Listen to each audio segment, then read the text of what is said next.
Bueno, y a continuación vamos a hablar del ángulo y las principales características que tiene. Entonces, bueno, ¿qué es un ángulo? Es la parte del plano limitada por dos rectas que tienen un origen común. Bien, bueno, dos semirrectas. Dos rectas definen cuatro ángulos. Bien, el origen se le llama vértice del ángulo y la semirrecta son los lados del ángulo. Los ángulos se denotan por letras griegas, alfa, beta, gamma. En principio, al ángulo se le llama también arco. ¿Y por qué? Pues muy sencillo, porque viene del concepto de arco de una circunferencia. Y en los triángulos, a diferencia de cuando hablamos de trigonometría, los ángulos se suelen asociar con el vértice correspondiente y por lo tanto se les nombra con letras mayúsculas, pero letras latinas, ¿vale? En lugar de letras griegas. Simplemente porque si a lo mejor lo vemos en algún triángulo, estamos hablando de vértice, asociamos el concepto de vértice con el concepto de ángulo.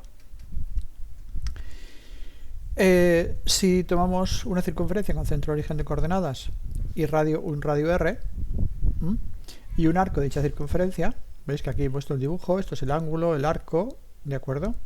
Al punto A, es decir, a este punto de aquí, se le llama origen del arco. A la semirrecta S, es decir, a esta, se le llama lado terminal.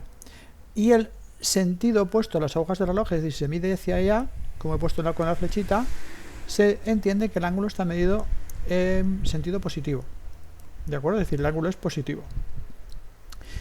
En la siguiente diapositiva vemos o menciono que si el ángulo se mide en el sentido de las agujas del reloj, es decir, hacia aquí, entonces el ángulo es negativo. Entonces tenemos dos posibilidades, que el ángulo sea positivo si se mide en este sentido. Habitualmente siempre parte de aquí, ¿de acuerdo? Porque es donde empezamos el 0. Lo que pasa es que yo he empezado aquí para indicar que el sentido va para allá. Mientras que si el sentido va en el sentido de las agujas del reloj, ¿vale? Y medido habitualmente desde aquí, desde esta semirrecta, entonces el sentido es negativo. Con esto vemos que el plano, si tomamos una circunferencia y unos ejes, vemos que el plano queda dividido en cuatro partes. Cada una de esas partes se llama cuadrante y se miden partiendo de esta semirrecta. Es decir, sería el primer cuadrante, el segundo, el tercero y el cuarto.